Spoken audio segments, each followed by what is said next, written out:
사무엘상 31장 1절에서 끝절 말씀 가지고 마무리를 멋지게라는 제목으로 하나님 말씀 나누겠습니다. 이 세상에서 가장 행복한 사람은 누구일까요? 이런 제목으로 영국의 런던 타임즈에서 독자들을 대상으로 설문조사를 했다고 합니다. 그 내용이 소개되었는데 순위가 이렇습니다. 1등, 모래성을 막 완성한 어린이. 2등, 아기의 목욕을 다 시키고 난 어머니. 3등, 세밀한 세공품 장을 다 짜고 휘파람을 부는 목수.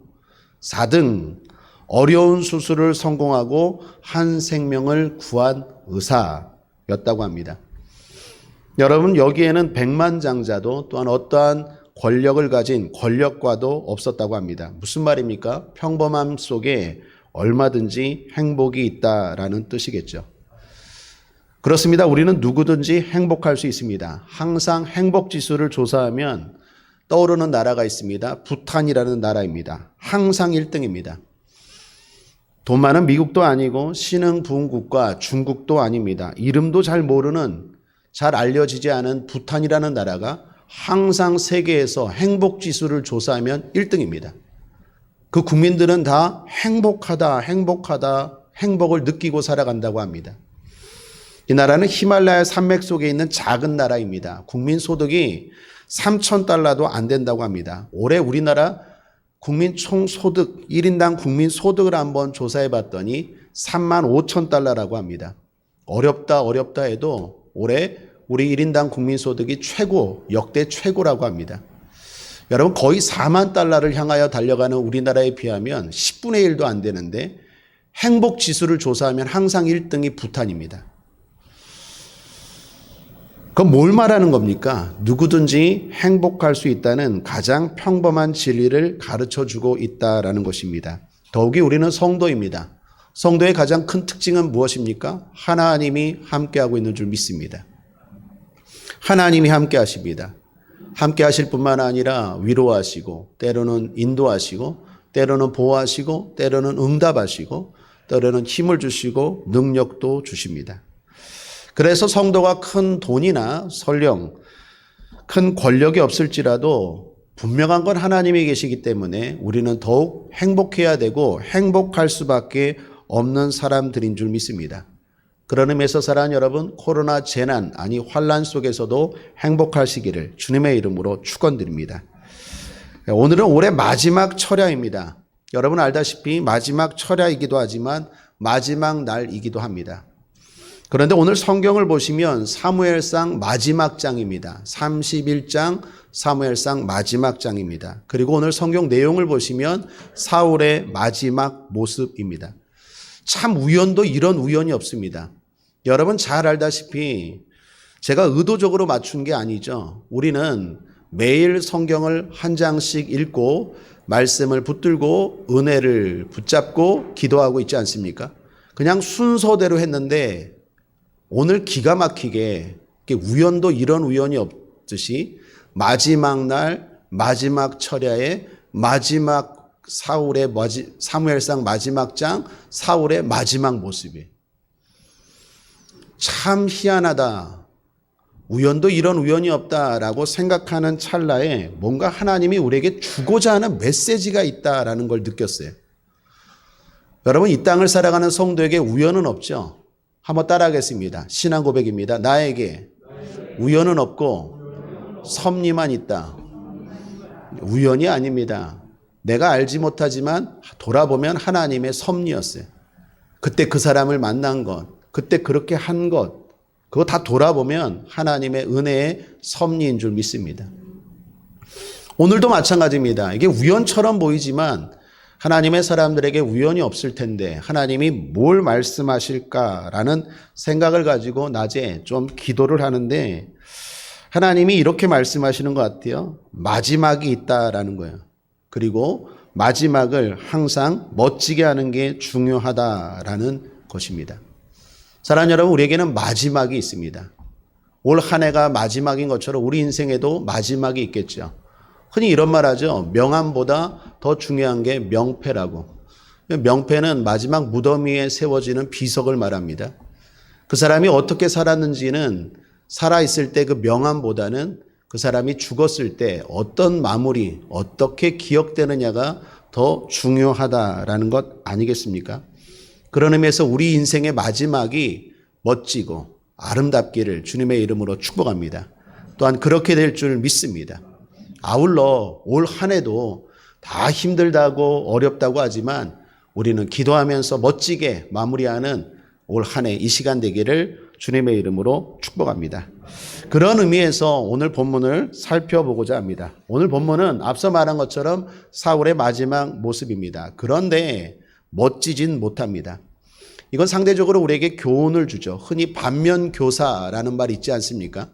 사울이 마지막이 멋지지 못한 것을 교훈 삼아 반대로 우리는 멋지게 마무리하자라는 뜻입니다. 그런 점에서 오늘 말씀은 멋진 마무리를 위해서 크게 두 가지로 나누어 생각해 보고자 합니다. 하나는 하나님을 향한 믿음, 또 하나는 사람을 향한 사랑입니다. 그리고 마지막 결론은 남는다입니다. 사랑하는 여러분 한번 따라 하시겠습니까? 남는다. 이게 핵심입니다. 남아요.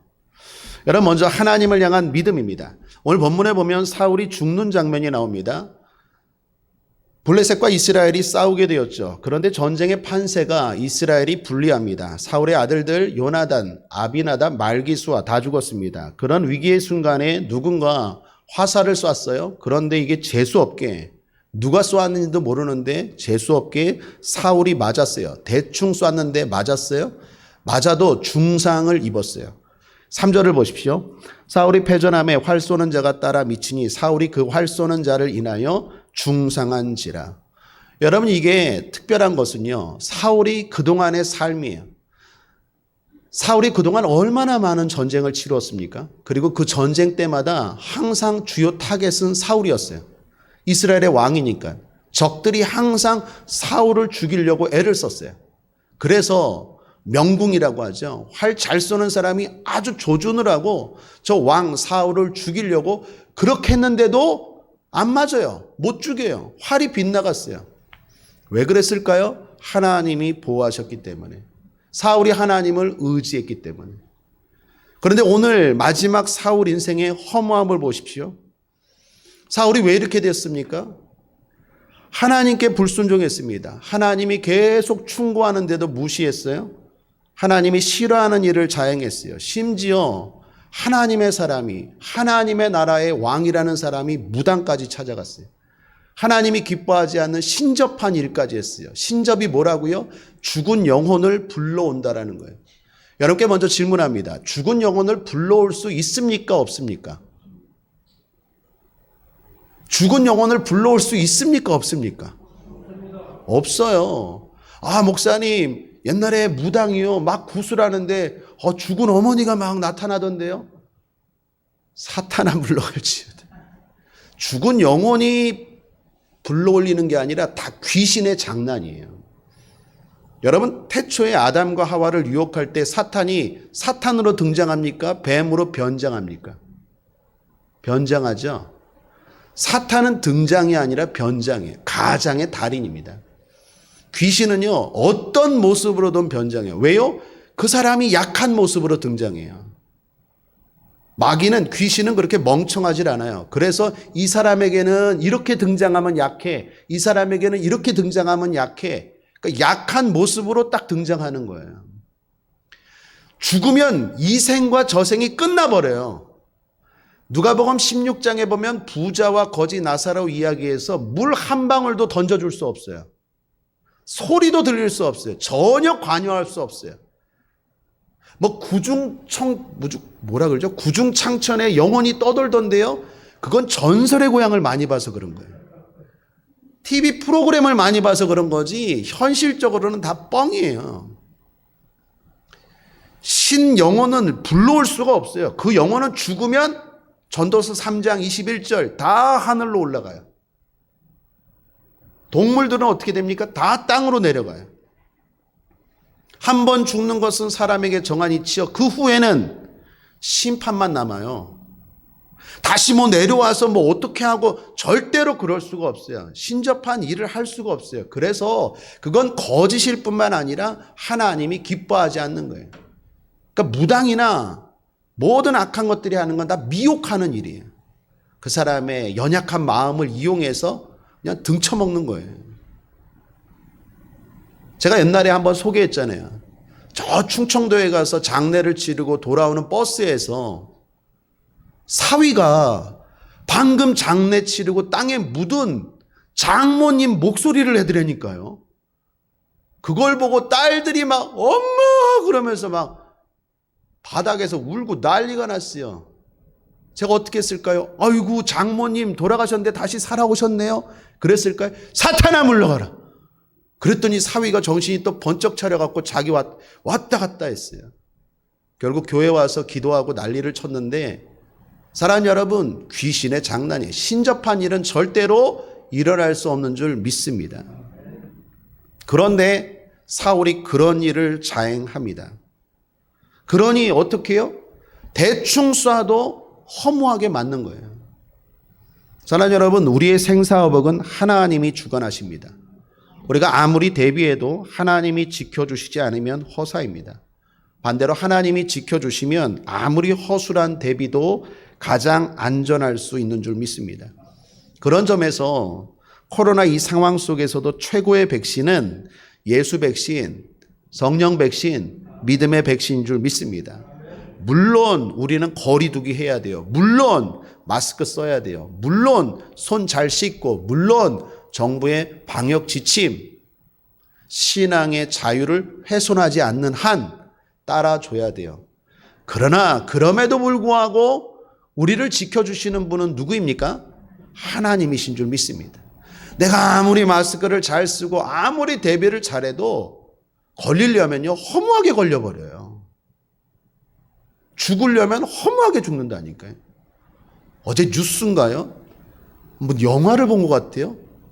저 부산 어딘가 5층 마트에서 택시 하나가 그냥 벽을 뚫고 확 나서 그냥 땅에 떨어지는 장면이 생생하게 찍혔더라고요.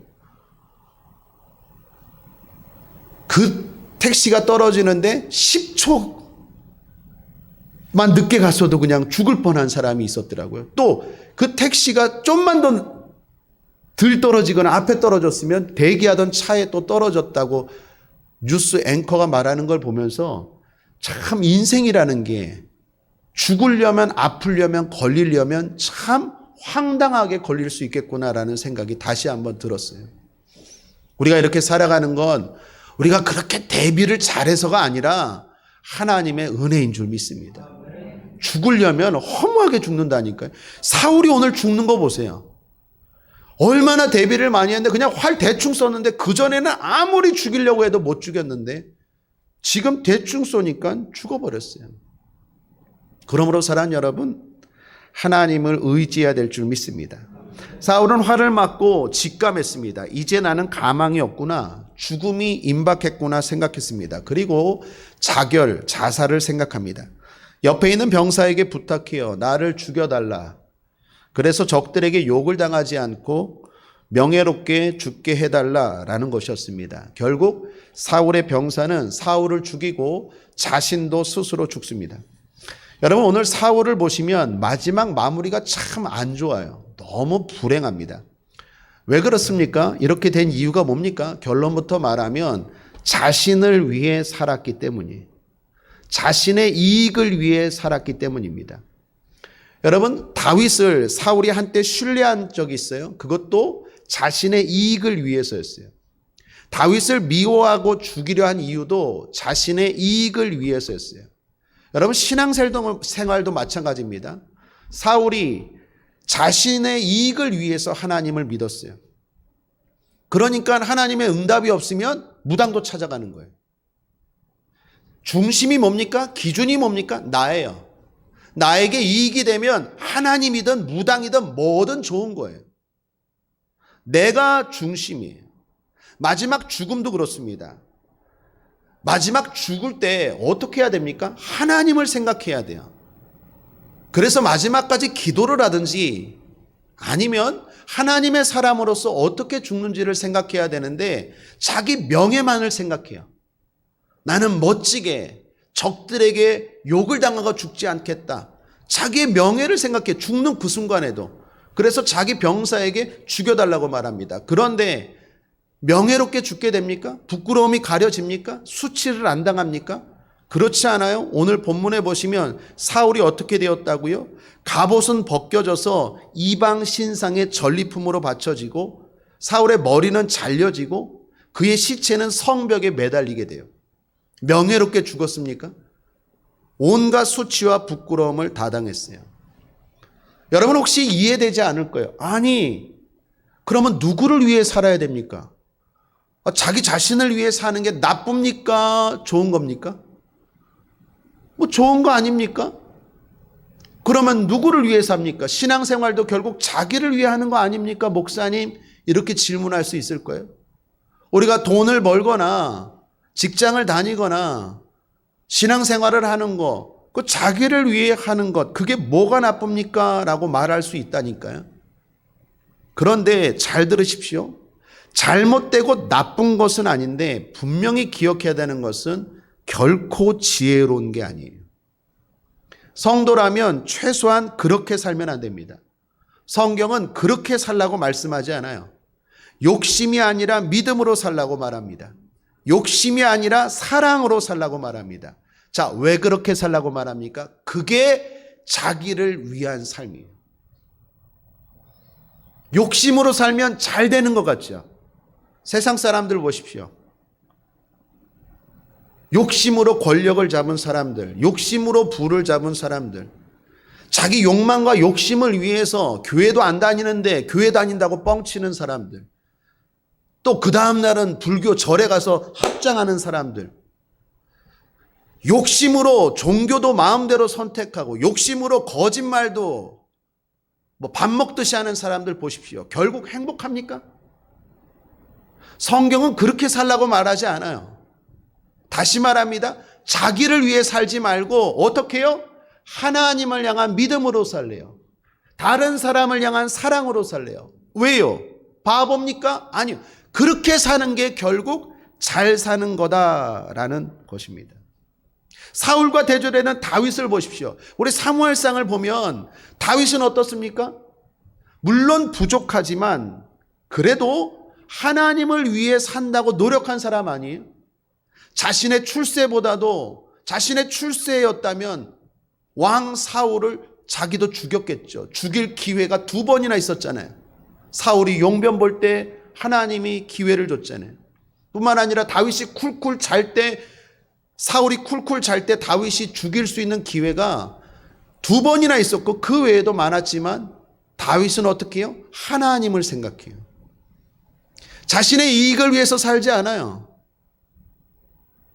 늘 병사들 생각하고 늘 어려운 상황에서도 한 영혼을 생각해요. 오늘 새벽 기도 때도 30장 말씀 보면 다윗이 시글락에 있는 자기의 처자들과 병사들의 처자들을 데리고 도망쳤던 아말렉을 쫓아갈 때도 아말렉 버려진 한 종을 다윗이 어떻게 합니까? 따뜻하게 대하잖아요. 인간적으로. 결국 그 사람을 통해서 아말렉이 어디에 있는지 알게 되죠.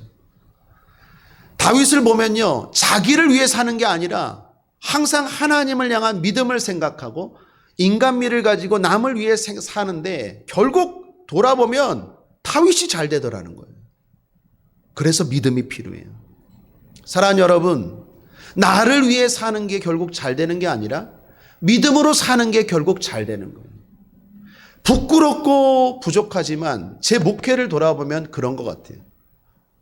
하나님을 위해 목회한다고 부족하지만 최선을 다해서 하다 보니까 결국 내가 잘 되더라고요. 내 자식들이 잘 되고 내 가정이 잘 되더라고요. 성도들을 위해서 열심히 기도합니다. 제가 강단에서 양심을 걸고 우리 자녀들 위해서 별로 그렇게 많이 기도하지 않아요. 우리 집사람을 위해서는 거의 기도하지 않고. 왜 웃습니까? 여러분들을 위해서 기도해요. 어제 저녁에도 집사님 한 분이 갑자기 전화가 왔어요. 첫 마디가 뭐였을까요? 할렐루야! 좋아서 할렐루야가 아니라 급해서 할렐루야. 아, 목사님, 코로나 터졌어요. 검사 받으래요. 그래서 아들하고 지금 검사소에 왔는데 어떻게 하죠? 큰일 났어요. 태권도 도장 갔는데 거기서 확진자가 나왔대요. 그래갖고 기도해달라는 거예요. 어떻게요? 또 간절히 기도했죠. 오늘 아침에 다시 아침 7시에 카톡이 왔어요. 첫 마디가 뭘까요? 할렐루야! 평상시에 할렐루야도 잘 안 하는 집사님이에요, 그분. 근데 그냥 입만 열면 할렐루야! 음성 나왔어요. 진짜 제가 하나님께 할렐루야 했죠. 단, 음성 나와도 자가격리하기 때문에 이번 주일은 못 오고 다음 주일날 꼭 갈게요. 그러더라고요. 사랑하는 여러분, 여러분들을 위해서 열심히 기도해요. 그런데 돌아보면 제가 잘 되더라고요. 제 자녀들이 잘 되고. 성경이 말하는 삶이 그거예요. 자기만을 위해서 이기적으로 사는 게 아니라 신앙도 하나님도 줏대도 없이 그냥 자기 이익을 위해서 자기 감정대로 자기 편의대로 사는 게 아니라 하나님을 위해서 하나님의 뜻대로 하나님이라면 어떻게 하실까? 그런 생각으로 사는데 결국 누가 잘 돼요? 내가 잘 되더라는 거예요. 저와 여러분에게 그러한 믿음이 있게 되길 바랍니다. 그렇다면 사울은 왜 자기를 위해 살려고 했을까요? 힘 때문이에요. 사울도 처음에는 그러지 않았어요. 사울도 처음에는 겸손했습니다. 하나님을 의지했어요. 그래서 성령으로 충만하였어요. 예언까지 했습니다. 예언까지. 사무엘상 10장 10절에 보면 그들이 산에 이를 때에 선지자의 무리가 그를 영접하고 하나님의 신이 사울에게 크게 임함으로 그가 그들 중에서 예언을 하니, 사울이 무당 찾아가고 원래 이랬던 사람이 아니에요. 처음에는 막 성령 충만해서 방언하고 예언했던 사람이에요. 근데 왜 이 사람이 이렇게 변했을까요? 역설적으로 힘이 생겼기 때문에. 힘이 생길 때 조심해야 돼요. 사울이 처음에는 그러지 않았어요. 처음에는 하나님을 의지하고 진짜 순수했어요. 그래서 하나님이 사울을 이스라엘 최초로 왕을 세운 거예요. 그럴 때는요, 더 잘 됐어요. 자기의 노력으로 왕이 되려고 한 것도 아니고 그냥 하나님이 높여주시고 그냥 힘을 주시고 그냥 하는 일마다 잘 됐어요. 그런데 점점 역설적으로 힘이 생기니까 어떤 일이 일어납니까? 내 힘으로 내가 지킬 수 있다라는 착각에 빠지는 거예요. 그러면서 점점 자기를 위해 살게 됩니다. 교만이죠. 어리석음이죠. 어느 책에서 곰 잡는 방법을 보았습니다. 사냥꾼들이 곰을 잡을 때 곰이 잘 다니는 길목의 나무에다가 커다란 돌멩이를 이렇게 매달아 놓는다고 해요. 그러면 지나가던 곰을 잡을 수 있대요. 이게 말이 됩니까? 그냥 나무에다가 돌멩이를 큰 거 하나 매달아 놓으면요, 곰이 그 자리에 이렇게 있대요. 그리고 잡을 수 있대요. 그 잡는 방법이 내용이 이래요. 길을 가던 곰이요, 자기가 늘 왔다 갔다 하는 길가에 이게 돌멩이가 부딪혔는데 모르고 가다가 어떻게 탁 부딪혀요? 그럼 곰이 어떡할까요? 화가 나죠. 화를 냈는데 너 뭐야? 이제 이렇게 했겠죠. 우리가 곰 말을 못 알아듣지만 하여튼 너 뭐야? 이게 그러면서 어떻게 해요? 그냥 지나가면 되는데 박치기를 또 하는 거예요. 그럼 또 돌이 왔다 갔다 하죠. 이거 봐라. 계속 박치기를 한대요. 그러니까 별이 반짝반짝하고 이렇게 박치기 하다가, 여러분 돌보다 어떻게 돌을 이길 수 있게, 곰이 박치기를 막 하다가 그 다음에 이제 머리가 어지러갖고 뻗어버리는 거야 그냥. 그럼 그때 가서 사냥꾼이 그냥 이렇게 밧줄로 묶어버리면 된대요. 이 바보 아니에요. 그러니까 곰인가 봐요. 여러분, 곰이 왜 그렇게 덤빌까요? 그냥 비껴가지 않고 힘이 있기 때문이에요. 내가 힘이 있다고 생각하면 이런 착각에 빠져요. 내가 지킬 수 있어. 내가 돈 있잖아. 내 건강하잖아. 내가 지금 명예가 있고 능력이 있잖아. 그게 오히려 자기를 지킬 수 있다 생각하고 자기를 위한 삶을 살아요. 그러면 곰처럼 어리석게 되고 망하는 싸움을 살게 된다라는 것입니다. 사랑하는 여러분, 우리도 곰 같을 수 있어요. 힘이 있다고, 내 힘으로 이긴다고, 내 힘으로 나를 지킨다고 하면 오히려 무너집니다. 우리는 하나님을 의지해야 될 줄 믿습니다. 그럴 때 축복의 문이 열립니다. 공교롭게도 곰을 거꾸로 하면 뭡니까? 문이죠. 곰이라는 단어를 거꾸로 하면 문이에요. 곰처럼 살지 말고 축복의 문을 여는 저와 여러분 되길 바랍니다. 그 방법은 하나님을 의지하는 믿음입니다. 또 하나는 사람을 향한 사랑입니다. 자, 사울이 죽었어요. 죽고 나서 시체를 처리해 준 사람들이 나오는데 누구입니까? 11, 13절을 보십시오. 함께 읽겠습니다. 시작. 길르앗 야베스 거민들이 블레셋 사람들의 사울에게 행한 일을 듣고 모든 장사가 일어나 밤새도록 가서 사울과 그 아들들의 시체를 벳산 성벽에서 취하여 가지고 야베스에 돌아와서 거기서 불사르고 그 뼈를 가져다가 야베스 에셀나무 아래 장사하고 7일을 금식하였더라. 여러분, 이 일은 대단히 위험한 일이었습니다. 자칫 잘못하면 블레셋에 의해 죽을 수도 있는 일이었는데 야베스 사람들이 목숨을 걸고 사울의 시신을 가져와서 장례를 잘 치르고 장례를 잘 치를 뿐만 아니라 7일 동안 금식까지 했대요. 이 길란 야베스 사람들이 왜 이렇게 했을까요? 은혜를 사울이 베풀었기 때문이에요. 사무엘상 11장의 내용입니다. 11장에 어떤 일이 있었냐면 사울이 막 왕이 되었을 때 길랏 야베스 사람들이 어려움을 당한 적이 있습니다. 암몬의 나하스라는 왕이 와서 말도 안 되는 요구 조건을 길랏 야베스 사람들에게 내겁니다. 그리고 공격했어요. 그때 다른 지역의 사람들은요, 같은 이스라엘임에도 불구하고 다 모른 척했어요. 자기의 이익을 생각하면서 도우려 하지 않았어요. 누구 하나도. 그때 사람들을 모아 앞장서서 길란 야베스 사람들을 구한 사람이 누구요? 바로 사울이었어요. 그때는 사울 순수했거든요. 그때는 성령으로 충만했어요. 그때는 무서운 게 없었어요. 그때는 자기를 위해 산 게 아니라 하나님의 말씀대로 남을 위해서 살았는데 오히려 하나님이 그렇게 사니까 죽인 게 아니라 높이셨어요. 기적을 베풀었어요. 그 은혜를 경험한 길란 야베스 사람들이 지금 40년이 흘렀어요. 사무엘상 11장과 지금 31장은요, 시간상으로 40년이 흐른 상황이에요. 40년이 흐른 지금 어떻게 합니까? 그 은혜를 갚고 있다라는 거예요. 사울이 행한 게 남았죠. 사람을 향한 사랑이 남았죠. 또 재미난 건요, 길란 야베스 사람들이 사울에게 은혜를 갚았어요. 그리고 이들은 어떻게 되었을까요? 사무엘하 2장을 보십시오. 한번 넘겨보실까요? 사무엘하 2장 5절 6절 두 장만 넘기면 되니까 넘겨보시면 사무엘하 2장 5절 6절 한번 함께 읽어볼까요? 지금 31장에서 두 장만 넘기면 돼요.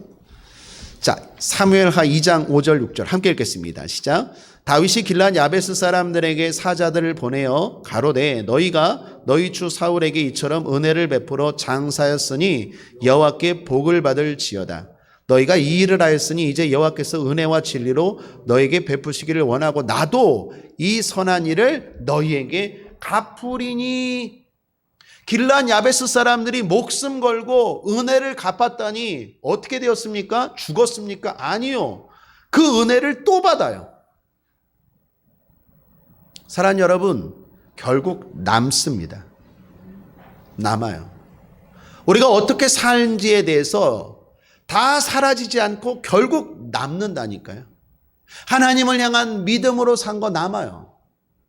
사람을 향해서 사랑하고 베푼 건 남아요. 주님 이런 말씀하셨어요. 너희가 내 이름으로 어린 소자에게 냉수 한 그릇 대접한 것도 내가 기억하고 갚으리라. 할렐루야. 남아요. 나를 위하여 산 건요 절대로 남지 않아요. 남는 게 아니라 썩어요.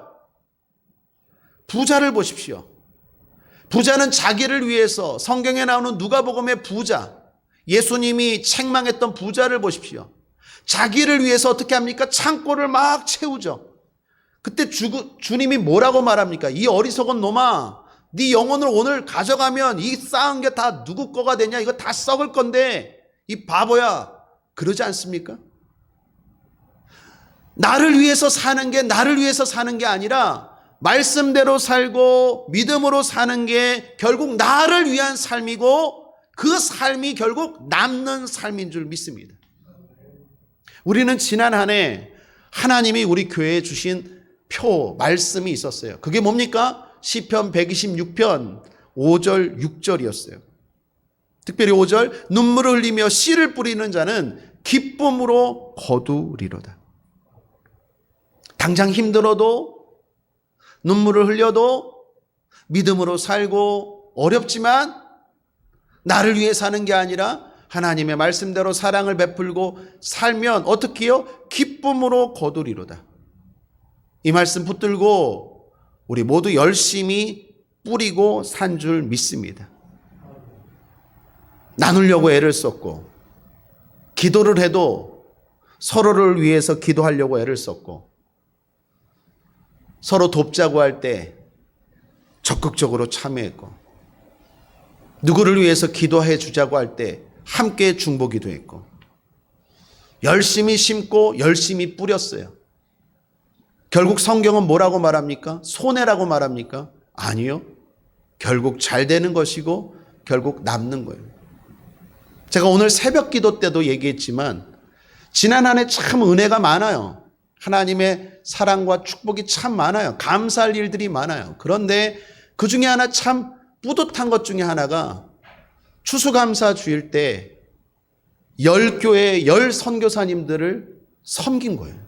그것도 섬기자고 했을 때 우리 성도님들이 생각보다도 훨씬 더 열심히 참여해 주셔서 우리의 수준보다도 훨씬 더 크게 풍성하게 섬겨서 지방에서도 소문이 났고요. 제가 모르는 목사님들까지도 알게 되는 선한 일이 됐어요.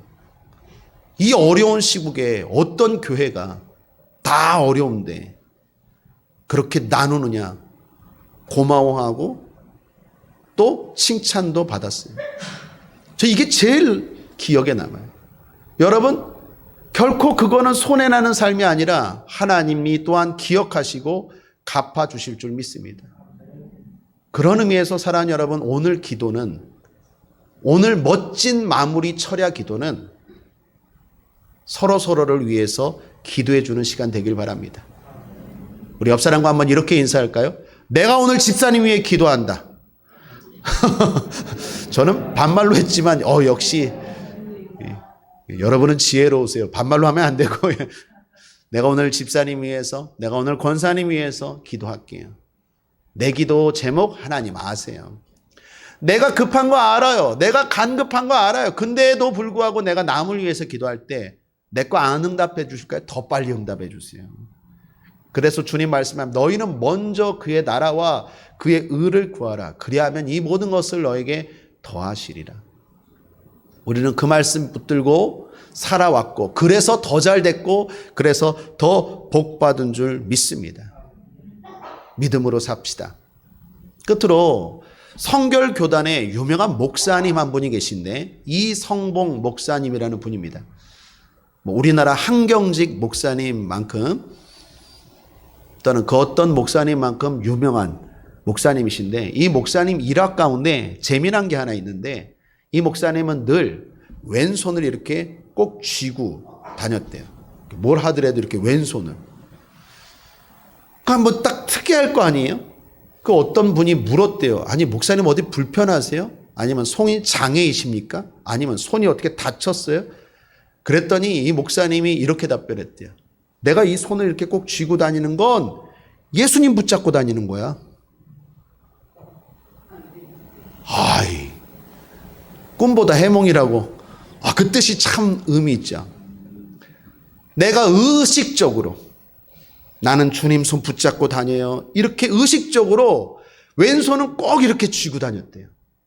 그래서 내가 순간 교만할 때 하나님 내가 주님 의지합니다. 그러면서 겸손하게 되고 또 반대로 내가 낙심할 때 내가 지금 주님 손 붙잡고 있지 보면서 다시 용기를 얻고 그래서 의도적으로 자꾸 까먹을까 봐 바보니까 인간이 자꾸 바보여서 좀만 힘 생기면 그냥 목에 힘이 들어가고 잘난 체 하니까 좀만 안 되면 또 하염없이 그냥 한숨 쉬고 낙심하니까 그 의식적으로 이렇게 매일 이렇게 꼭 쥐고 다녔대요.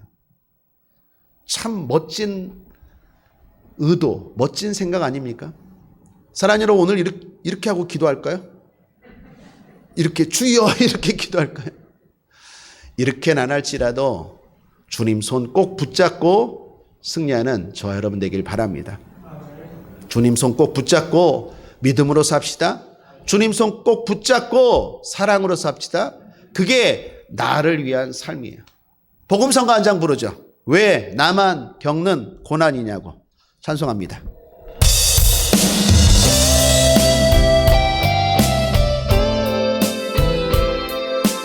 주님 손잡고 일어서세요. 제목입니다.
우리는 멋지게 한 해를 마무리하고 인생도 멋지게 마무리하는 삶을 살아야 될 줄 믿습니다.